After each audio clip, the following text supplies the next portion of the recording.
merci tout le monde de nous avoir rejoints du coup aujourd'hui pour ce webinaire spécial N-France et Evertest. Aujourd'hui, je suis avec Stéphane Bache, du coup directeur de projet chez N-France, et Stéphane Salé, donc Stéphane Salé, directeur commercial chez Evertest. Donc, on va commencer ce webinaire. Stéphane Bache, je te laisse du coup prendre la main et de commencer. Merci Alfie. Bonjour et bienvenue à tous pour ce webinaire autour du thème de la supervision informatique. Nous verrons comment cela peut être un vecteur de satisfaction client. L'objectif sera d'aborder les différents types de supervision, d'en exposer un cas concret, celui des méthodes et moyens outils mis en place au sein de N-France.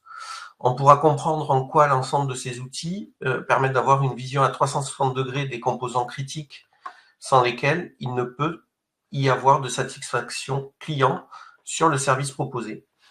Le message que l'on souhaite passer au travers de cette présentation est qu'il est éminemment nécessaire d'avoir une vision de l'ensemble de la chaîne IT, que ce soit de la supervision technique, applicative ou encore métier, dont nous allons vous apporter la définition. Ceci afin de pouvoir garantir la qualité de service et donc, in fine, la satisfaction client. Nous introduirons également la supervision applicative telle que proposée par Evertest, avec la présentation d'un cas d'usage client qui permettra de bien visualiser ce dont on parle. Nous aurons pour fil rouge un aspect important quand on parle d'outillage, c'est la maîtrise des coûts et la rationalisation des moyens. Allez, je commence avec une rapide présentation de N-France. Nous sommes hébergeurs, infogéreurs de sites et applications critiques. Nous sommes basés sur Toulouse et nous intervenons dans l'hébergement de services critiques, leur maintien en conditions opérationnelles et de sécurité. Nous proposons des services standards de type stack mail ou web, ainsi que des solutions à façon pour répondre aux enjeux spécifiques de nos clients. N-France est un expert 100% français du cloud souverain. Et l'ensemble de nos solutions sont hébergées en France, notamment dans notre propre data center toulousain. Et enfin, nous sommes une équipe de 20 collaborateurs basés à Toulouse. Quand on parle d'infogérance de services critiques, cela sous-entend un certain nombre d'activités qui en découlent. Ça passe également par un support technique de qualité pour répondre aux sollicitations de nos clients, ainsi que par la mise en place de moyens de détection des événements et d'intervention en cas d'incident mettant en jeu nos engagements de service. Ceci 24 heures sur 24, 7 jours sur 7, 365 jours par an. C'est ici qu'un système de supervision efficace va démontrer tout son potentiel en permettant d'anticiper dans certains cas, de détecter dans d'autres, les événements qui nécessitent une intervention. Le cas échéant, en permettant également de graduer l'urgence de l'intervention de façon à pouvoir gérer efficacement les priorités. Parmi les enjeux importants dont il est question, en tout cas pour N-France en tant qu'hébergeur de services critiques, on va parler des SLA.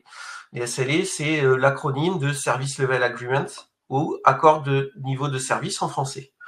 C'est finalement l'accord convenu entre le fournisseur du service et le consommateur de ce dernier, dans notre cas, entre N-France et ses clients. Dans un monde parfait, c'est ce qui permet aux fournisseurs de services d'être certain que le client sera satisfait si ses engagements sont respectés. La problématique dans l'exercice de définition de tels SLA, c'est aussi d'arriver à les suivre dans le temps de façon à pouvoir vérifier s'ils sont bien respectés ou non. Et c'est ici qu'une solution de supervision et de monitoring sur l'ensemble de la chaîne IT va démontrer son efficacité. Donc, la difficulté, comme je précisais précédemment, est d'arriver à un juste milieu entre la multiplicité des moyens et solutions engagées et derrière le coût que ça représente. Voilà. Donc, je passe la main à Stéphane pour une rapide présentation des différents types de supervision. Merci Stéphane, bonjour à tous. Donc là, je vais vous parler des différents types de supervision qui existent et faire un bref rappel sur quelques définitions liées au monde de la supervision. Donc la supervision, c'est quoi? C'est la capacité à surveiller un système, un service, et de mettre en évidence un dysfonctionnement, une rupture de service en temps réel, que ce soit technique, applicatif ou métier. L'objectif, vous l'aurez compris, c'est d'alerter au plus vite et surtout de réduire l'impact utilisateur. Et en cas de problème avéré, ça permet d'appuyer la communication auprès de ces mêmes utilisateurs. La supervision technique, c'est la supervision de base, c'est la supervision que tout le monde connaît, qui a vu le jour de fin des années 90, 2000. Ça consiste donc à surveiller tout ce qui est réseau, infrastructure, toutes les machines du système d'information. Donc ça passe par les serveurs physiques, les serveurs virtuels, des équipements réseau, des baies de stockage, une imprimante.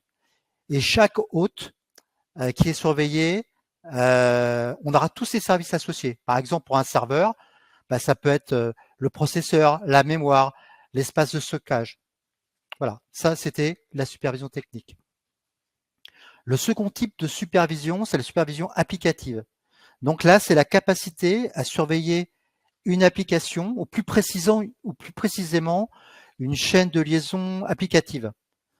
L'idée, c'est de contrôler et de garantir deux choses, la disponibilité et la performance de votre service. La supervision applicative, elle est arrivée, je dirais, début des années 2010, avec l'arrivée des APM et tout ce qui est solution robot, vu côté utilisateur. Un troisième type de supervision, c'est la supervision métier. Alors, je vais prendre un exemple tout simple. J'avais rencontré une personne d'Intersport et cette personne, ils avaient mis en place donc une surveillance sur la vente d'une nouvelle chaussure. Et en fait, en fonction de l'évolution des ventes, ça leur permettait d'approvisionner leur magasin de manière optimale. Voilà, un exemple de supervision métier.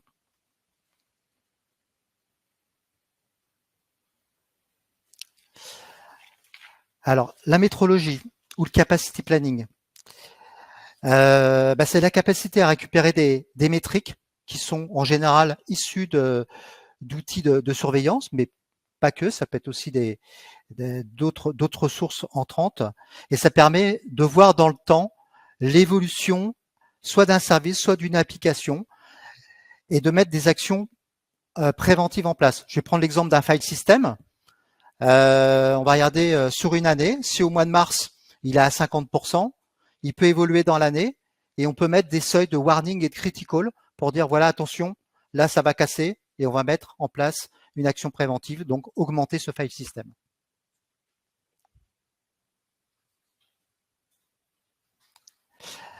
L'hypervision, l'idée de l'hypervision, c'est ce qu'on avait il y a quelques années, c'est d'avoir une vue centralisée. C'est-à-dire qu'on va récupérer en entrant tous les produits de supervision qu'elle peut avoir une entreprise, parce qu'on n'a pas qu'un seul produit, on en a plusieurs en général. Et l'idée, c'est d'avoir un point focal pour récupérer les alertes issues de tous les produits de supervision. Donc, ça permet de faire du tri et surtout de la corrélation et d'enrichir les alarmes et surtout de répondre plus rapidement au problème et de comprendre plus rapidement le problème. Donc voilà, l'idée d'avoir un point focal, c'est ce qu'on appelle l'hypervision. L'observabilité, je dirais, c'est le nouveau terme de la supervision, c'est ce qui est à la mode aujourd'hui. Ça permet d'avoir vraiment une vue de bout en bout d'une chaîne de liaison applicative en passant par l'ensemble des couches techniques. Donc ça s'appuie sur 3 composantes qui sont les métriques, les logs et les traces. Et en complément, on a toujours la partie RUM, Real User Monitoring. Donc là, on se met en position, en vue de l'utilisateur et les solutions robots qui se mettent en lieu et place des vrais utilisateurs, dont Evertest, d'où je vous ferai la présentation un petit peu plus tard. Voilà Stéphane, je te repasse la main. Merci Stéphane. Du coup, je vais vous présenter succinctement les outils qui ont été déployés à N-France pour couvrir la chaîne IT dans son ensemble. Bien évidemment, cette présentation répond aux contraintes spécifiques de N-France et à notre culture très orientée logiciel libre notamment. Une même problématique pourrait tout à fait être adressée différemment dans votre propre contexte. Fournir un service, par exemple web critique, c'est maîtriser l'ensemble de la chaîne IT, du plus bas niveau, en partant des composants matériels, de l'alimentation électrique, des climatisations, jusqu'au fonctionnement du service d'application permettant d'afficher la page web au consommateur du service, en général dans le web, le grand public. Comme en sécurité, il suffit d'un seul maillon faible sur l'ensemble de la chaîne pour que nos engagements de service soient compromis. Par exemple, comment je peux assurer un engagement de disponibilité de 99-97% sur l'affichage d'une page web, soit un peu moins de 3 heures d'interruption de service annuel, à un client si j'ai des coupures d'alimentation électrique à répétition. Ça n'a pas bien marché. Ça passe donc par la maîtrise de toute la chaîne et une réactivité par la corrélation des événements. Tout d'abord, on va regarder notre outil Cryo. On commence donc avec une capture de l'outil de suivi principal de notre data center. On va y retrouver des informations sur les climatisations, la température des rangées chaudes et froides. On va pouvoir savoir en temps réel si l'alimentation électrique est réalisée sur EDF ou sur le groupe électrogène, par exemple. On va pouvoir suivre également la consommation électrique instantanée, tout autant d'indicateurs clés pour suivre et maintenir en condition opérationnelle le data center. Nous avons choisi de développer nous-mêmes cet outil afin d'avoir une réactivité plus importante que si l'on avait sous-traité, par exemple. Et par ailleurs, nous choisissons intentionnellement des constructeurs différents pour des raisons de fiabilité, ce qui apporte évidemment aussi un lot de contraintes non négligeables. En effet, il faut savoir qu'aucun outil sur le catalogue du marché ne permet d'avoir un seul outil centralisé pour l'ensemble des composants data center pouvant provenir de fournisseurs constructeurs hétérogènes. Le produit devait être aussi compatible avec des contraintes imposées par les certifications ISO 27001, HDS, obtenues par N-France, voire les futures certifications à venir. On peut évoquer sur ce point un audit en vue de la qualification SecNumCloud à horizon 2025. Ce qui, de fait, excluait les dépendances à des outils de monitoring en mode SaaS, par exemple. Cet outil se devait être aussi compatible multi-protocole, SNMP, Modbus, à date, et demain, qui sait quel nouveau protocole nous devrons intégrer. Le choix le plus pertinent et rationnel en termes de maîtrise des coûts sur ce périmètre très spécifique, c'était donc de développer cet outil en interne. Et donc, au-delà du monitoring, Cryo est aussi un outil d'exploitation. Par exemple, il nous permet de gérer les climatisations à distance. On voit ici une autre vue disponible dans cet outil, dont j'ai obfusqué certaines informations. Elle présente notamment un intérêt pour l'urbanisation du data center. Ces KPI, autrement dit ces indicateurs clés de performance, permettent notamment d'alimenter des indicateurs de type supervision métier consolidés, comme le suivi du PUE, pour Power Usage Effectiveness, qui traduit finalement l'efficacité énergétique d'un data center. C'est un indicateur très important compte tenu du contexte réglementaire, pour l'image de marque de la société, voire même dans certains cas, pour certains appels d'offres ou dans lesquels on commence à voir apparaître des contraintes sur le PUE de notre data center. On a vu Cryo, on passe au maillon suivant de la chaîne, le réseau, avec l'outil LibreNMS. À ce niveau, on va s'intéresser à la surveillance des équipements réseau, des switches, des routeurs, et en particulier aux événements qui les concernent. C'est donc ici, sur les aspects supervision détaillés précédemment, qu'on se situe. En particulier dans cette vue, on s'intéresse à la disponibilité des équipements. On va également s'intéresser aux interconnexions principales de notre infrastructure, suivre l'évolution, par exemple, de l'usage de la bande passante. On voit ici une cartographie qui permet de suivre à la fois notre infrastructure propre, comme nos peerings avec des tiers.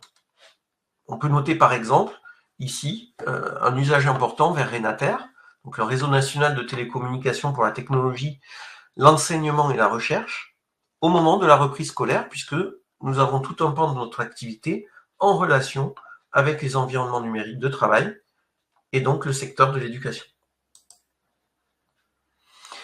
On utilise également, par exemple, le suivi de l'évolution dans le temps de la bande passante consommée. On passe ici sur un niveau de surveillance qui se rapporte à de la métrologie, tel que Stéphane l'a décrit tout à l'heure. Au niveau du choix de l'outillage, on utilise donc LibreNMS chez N-France, un outil libre, ce qui nous permet aussi ici d'adresser le besoin de maîtrise de nos environnements, tout en continuant à garder une maîtrise de nos coûts. On continue de remonter d'un niveau On a adressé le très bas niveau, tout ce qui est physique, la partie data center, puis le réseau. On a donc maintenant sous contrôle l'ensemble des services support à la fourniture de machines. On peut donc désormais s'intéresser à la surveillance de ces dernières, à savoir les serveurs dédiés comme les machines virtuelles, ainsi que tous les services qu'elles supportent. Pour cela, nous utilisons encore une fois un outil issu du monde libre, s'appelle Centréon. Il nous permet de suivre l'ensemble des machines et services de notre parc. On peut noter sur la capture quelques 2000 machines surveillées et 28 000 services qui sont ainsi suivis au quotidien par nos équipes. Au titre desquels on peut trouver des sons de système, tels que la charge CPU, le ping, le service NTP, DNS, ce sont des exemples. Des sondes sur les middleware, par exemple des sondes HTTP, celles sur les différents systèmes de gestion de bases de données, etc. Ainsi que sur les autres services, l'accès SSH, éventuellement les backups, l'antivirus, etc.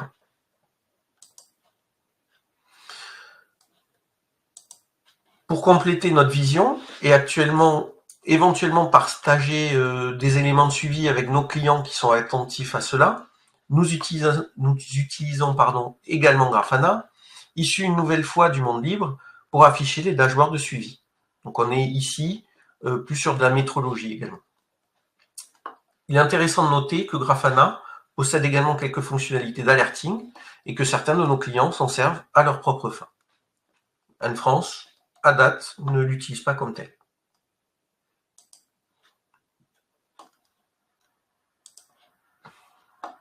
Pour finir, avec les dispositifs qui nous permettent d'avoir une vision à 360 degrés des environnements et services fournis à nos clients, nous utilisons un service tiers, en l'occurrence Statuscake, pour suivre le bon fonctionnement des services web.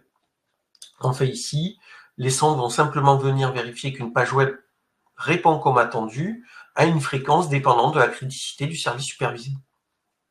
On aurait aussi pu utiliser un outil issu du monde libre comme Uptime Kuma par exemple, mais il était important pour nous que nous puissions fournir à nos clients un indicateur externe à Anne France pour mesurer le respect de nos engagements. Nous avons vu un ensemble d'outils qui fonctionnent sur leur périmètre respectif et permettent de suivre notre parc. Ces outils génèrent des événements et dans un certain nombre de cas, ces événements doivent alerter notre astreinte.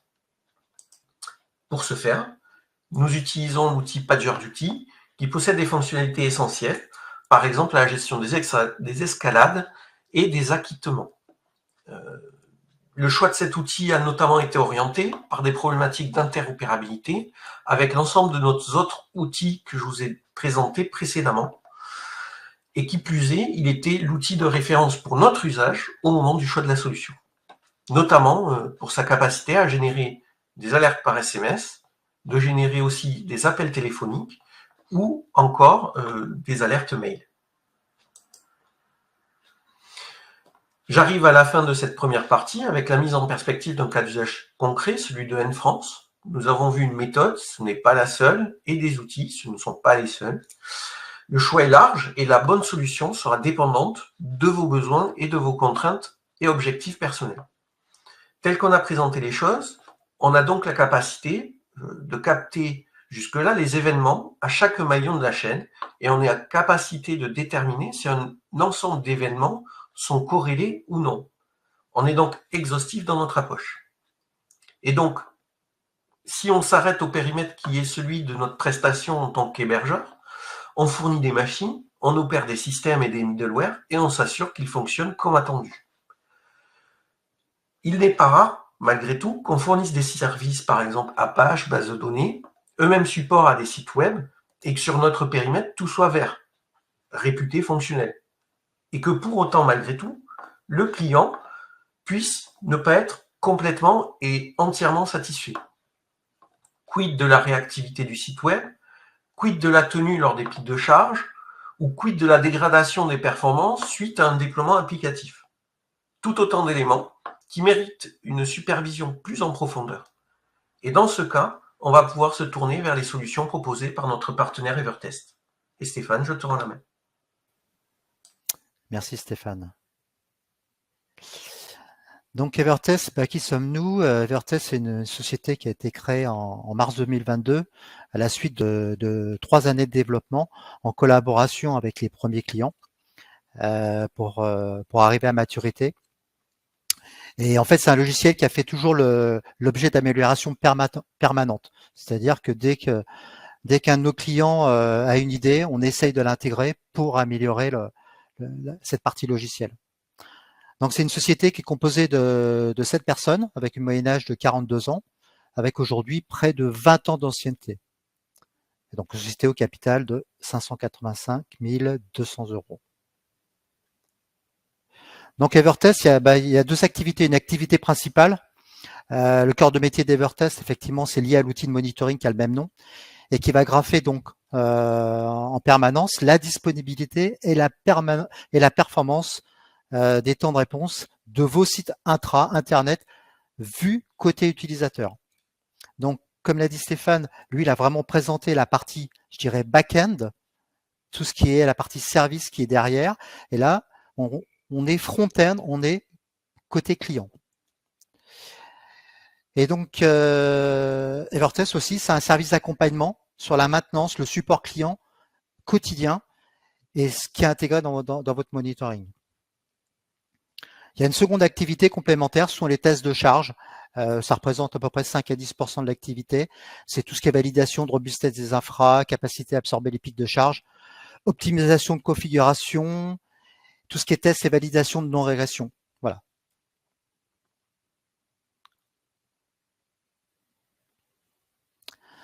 Evertest s'adresse à qui? C'est une solution qui s'adresse évidemment aux professionnels de l'Internet, notamment aux sites de e-commerce, mais à toute entreprise qui souhaite disposer en temps réel, je dirais, de l'état de santé de ses services ou de ses applications. C'est ce qu'on appelle la météo des services.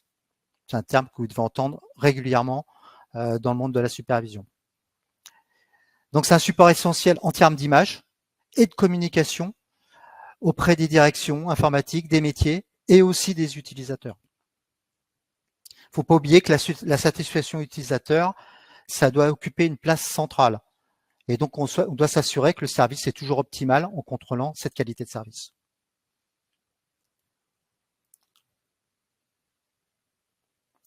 Alors, le principe d'Evertest, c'est quoi?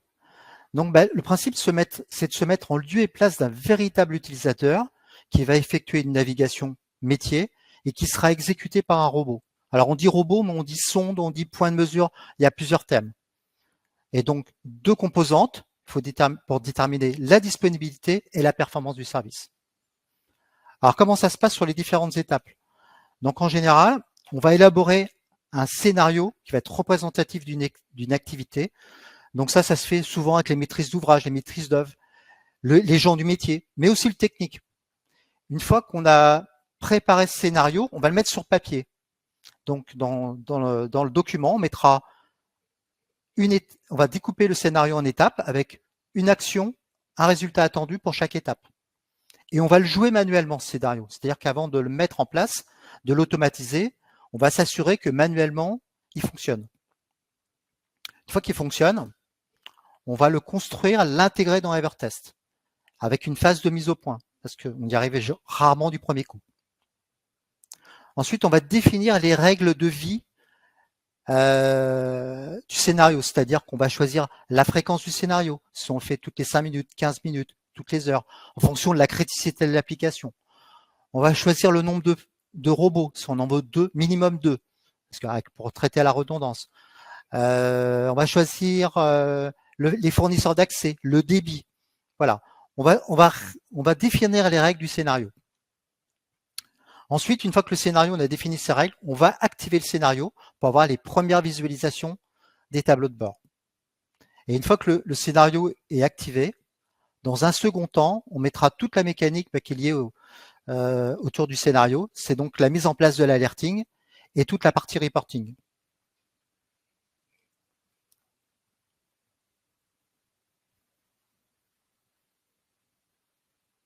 Donc l'infrastructure Evertest, ce sont des robots qui sont mis un petit peu partout en France. Donc c'est des PC qui intègrent donc des navigateurs web donc ça peut être de l'IE, du Firefox, du Chrome, et qui vont jouer ces scénarios fonctionnels de manière régulière. Donc tout ce qui est navigateur, on appelle ça du client léger. Par contre, ces robots peuvent aussi piloter donc ce qu'on appelle le client lourd. Ça peut être des postes de travail, donc sous Windows, ça peut être des tablettes, des mobiles. Et donc le robot va envoyer les ordres à ces clients lourds. Et c'est sur ces clients lourds, par exemple un smartphone, où sera joué le scénario. L'infrastructure, c'est aussi une autre dispo du service Evertest parce que c'est redondé sur plusieurs data centers. Donc, même si un data center casse, il n'y aura pas de rupture de service.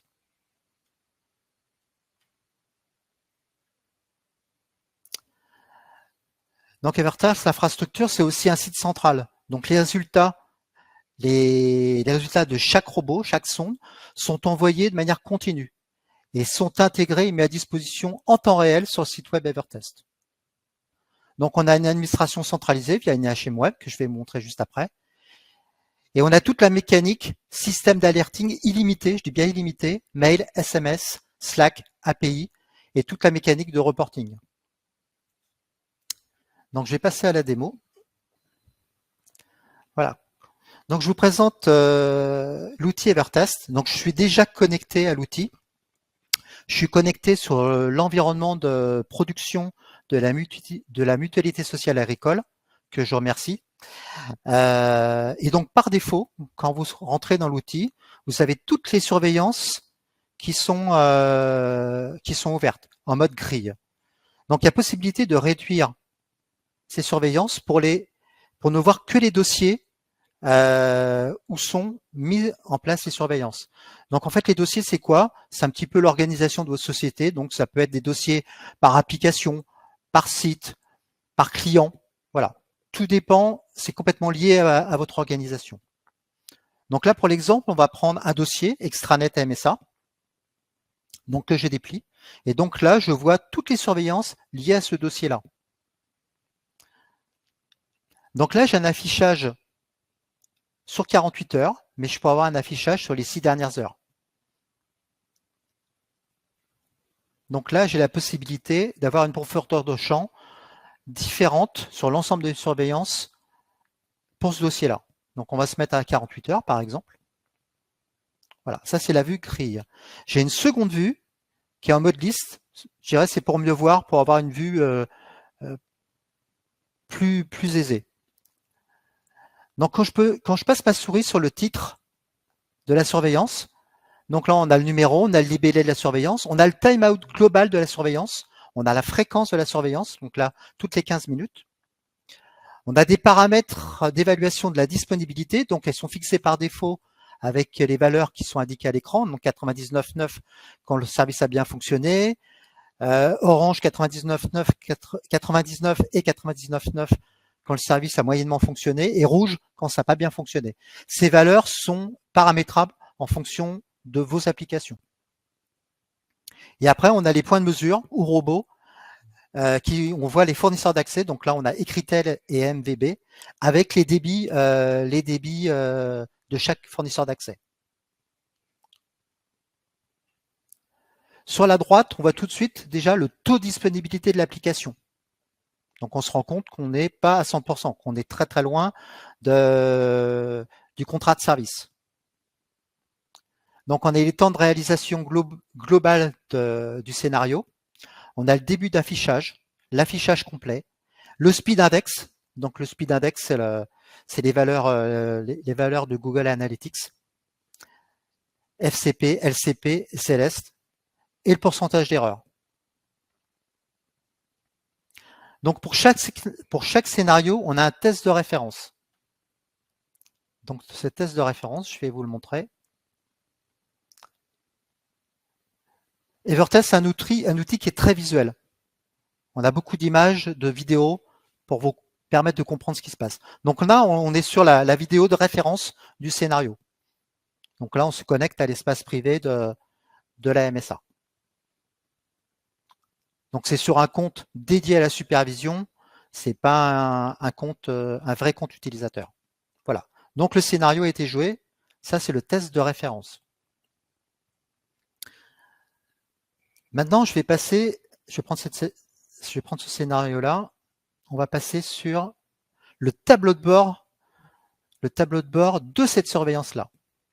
Donc là, vous voyez qu'on est sur les 3 derniers jours, mais j'ai une profondeur de champ qui va jusqu'à 4 ans. C'est-à-dire que sur les 3 premiers mois, j'aurai le détail des vidéos, des logs, de tous les incidents.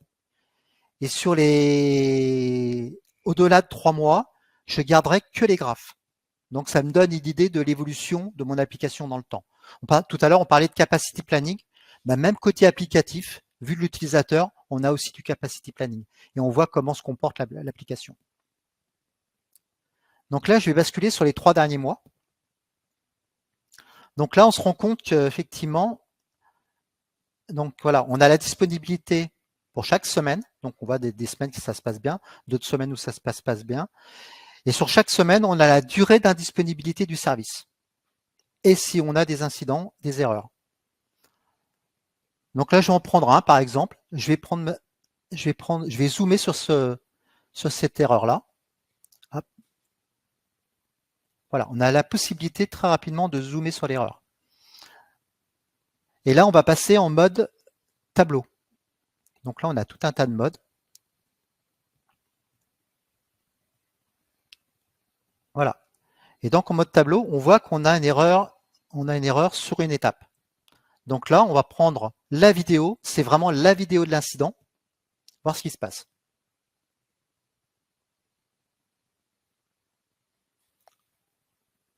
Donc ça, c'est un incident qui a eu lieu le 12 août dernier et on a encore tout le détail.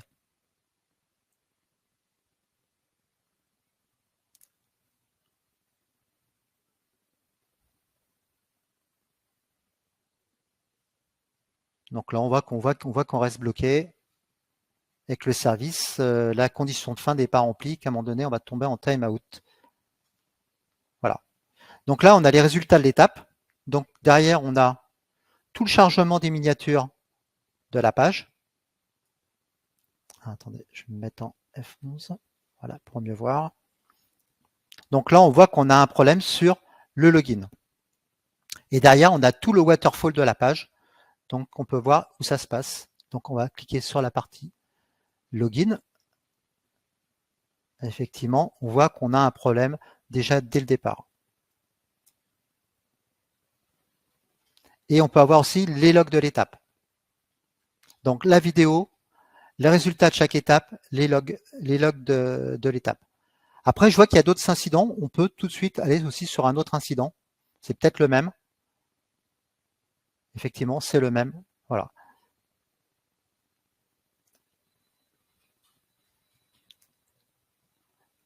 Donc, on a d'autres filtres là. On pourrait dire que, voilà, que je prends que les tests qui sont en erreur. Et donc là, on fait un zoom uniquement sur les erreurs. Donc, je vais revenir en arrière.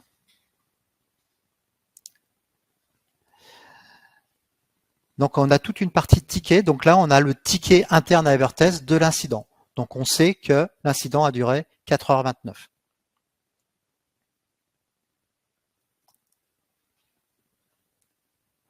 Alors, on va regarder un petit peu les paramètres de la surveillance. Donc là, on a un statut de la surveillance, quand est-ce qu'elle a été créée, si elle a été modifiée, sa date de fin.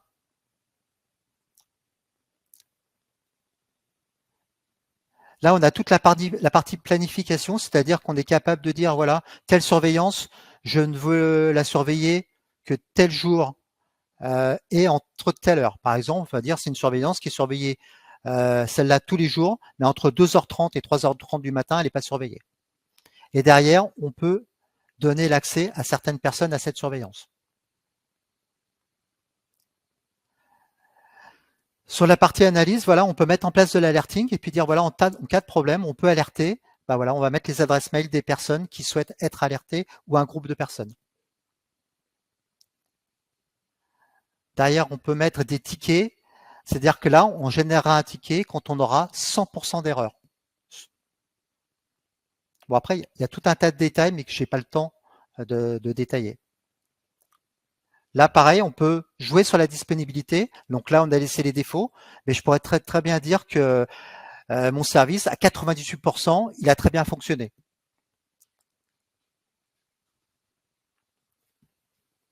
Pareil pour la partie performance, on peut coloriser des seuils de performance sur la surveillance. Donc, je vais revenir. Hop.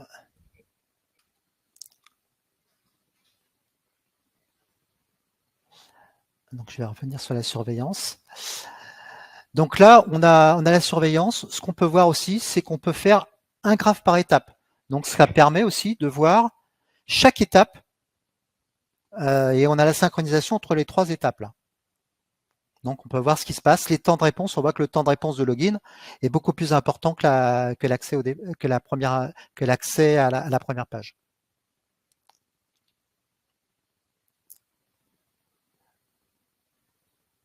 On peut zoomer, effectivement, garder que l'étape qui nous intéresse aussi.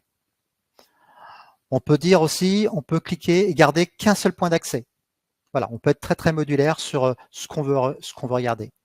Donc là, on est sur les temps de réalisation, donc le temps de réponse, mais on pourrait voir aussi tout ce qui est, par exemple, le speed index. Voilà, je vais savoir effectivement le speed index de ma page. Et là, je n'aurai que le speed index, un graphe qui va être chargé en temps réel.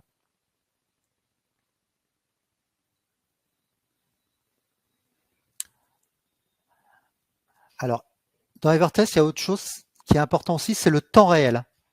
Donc, le temps réel, c'est quoi? C'est une vue, c'est une URL web. Donc en général, c'est souvent le centre de service de surveillance, la tour de contrôle, le cockpit de pilotage qui a ce genre de vue. Pour voir effectivement, là, on a la vue en temps réel de toutes les applications du système d'information de la MSA. Et j'ai cette vue directe et je vois effectivement que pour l'instant, là, à l'heure où je vous parle, c'est du temps réel. Ben, le système d'information fonctionne correctement et tous les services sont en ligne et opérationnels. Donc cette vue-là, vous pouvez la voir effectivement aussi sur votre smartphone. Je sais que notre ancien directeur, tous les matins, 7h30, regardait ce qui se passait et il regardait si son système d'information il était en ligne ou pas.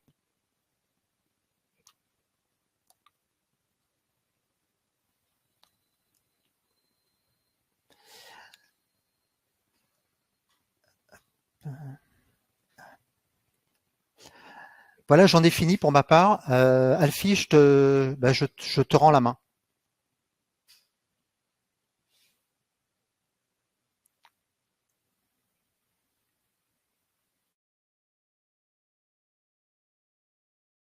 Il y avait le dernier slide, pardon. Alors, Evertest, oui, ça va leur ajouter, c'est un produit français auto-édité. Ça s'adresse à tout type de service. Ça peut être du métier, de la production, direction, du technique. On a une tarification qui est modulaire, qui s'adapte vraiment aux besoins de chaque client.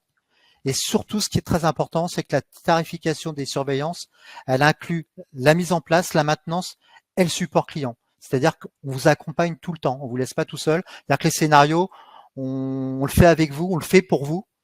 Voilà, c'est un accompagnement perpétuel. Et en plus, on est sympa. Voilà. Je te relaisse la main, Alfie. Hop, merci Stéphane pour cette présentation. Stéphane aussi également. On va passer du coup à la partie Q&A. Donc, si vous avez des questions, on vous invite à les poser dans le chat, juste à droite. N'hésitez surtout pas. On a déjà eu quelques questions qui ont été posées durant le webinaire. La première question, si on a 2 directions métiers sur Evertest, est-ce qu'on est capable d'avoir un accueil personnalisé? Oui, tout à fait. On est capable, avec les droits d'accès, de donner effectivement accès à certaines surveillances à une direction et à l'autre surveillance d'autres surveillances. Et chacun ne verra que son périmètre. C'est-à-dire que quand il se connectera à l'interface Evertest, il ne verra uniquement ses applications métiers et pas celle du copain. D'accord. Alors que oui, c'est possible. Ok. Deuxième question. Est-ce que vous supervisez la disponibilité des sites ou les temps de réponse? Bon, là, je vais prendre la main peut-être. Alors pour la partie N-France, on va plutôt être orienté sur la disponibilité des sites. Pour la partie temps de réponse, on va plutôt s'orienter vers les solutions avec Evertest qui sont beaucoup plus détaillées et efficaces parce que notamment, on va dire qu'elles sont paramétrables avec des scénarios qui répondent vraiment aux attentes du client sur les temps de réponse, sur des scénarios de parcours client. Voilà. Ok, merci Stéphane. On a une autre question. N'hésitez pas à mettre une question au chat si vous en avez une. Différenciez-vous les tests sur mobile et sur PC? Alors côté Evertest, c'est du client lourd. Donc en fait, le robot va envoyer les ordres je dirais, au mobile, au PC, à une tablette, d'accord. Ça se fait via VNC en général. Effectivement, le scénario, il est joué sur le client lourd. Donc c'est la même mécanique, c'est le même principe. D'accord. Je ne peux pas avoir d'autres questions. J'ai un petit complément à ajouter. Bien sûr. Effectivement, on a toute la partie, je dirais, comment dire, complémentaire à la partie back-end, à ce qu'a présenté Stéphane. Et sur la partie, je dirais, purement, comment dire, métier. Pourquoi il faut une surveillance métier? Parce qu'effectivement, je vais prendre un exemple tout simple. Au login, on peut se loguer à un serveur LDAP, d'accord. Et côté technique, le service il est présent, il est OK en termes de surveillance, mais le service il est figé, donc il apparaît présent en supervision technique, mais quand on joue le scénario, on se rend compte que le service ne fonctionne pas. Voilà. Donc je dirais les deux pans sont très complémentaires et obligatoires. L'un ne va pas sans l'autre. Ok. Du coup, merci pour le complément, Stéphane. On n'a toujours pas d'autres questions dans le chat. On peut encore patienter une minute ou deux, et sinon après on pourra mettre fin au webinaire si vous n'avez pas d'autres questions après. Merci vraiment tout le monde d'être venu aujourd'hui. Très bonne journée à vous, bon appétit, et si vous avez d'autres questions, n'hésitez surtout pas à nous contacter sur le site ou sur les réseaux sociaux. Merci et au revoir. Merci, au revoir. Merci à tous. Au revoir.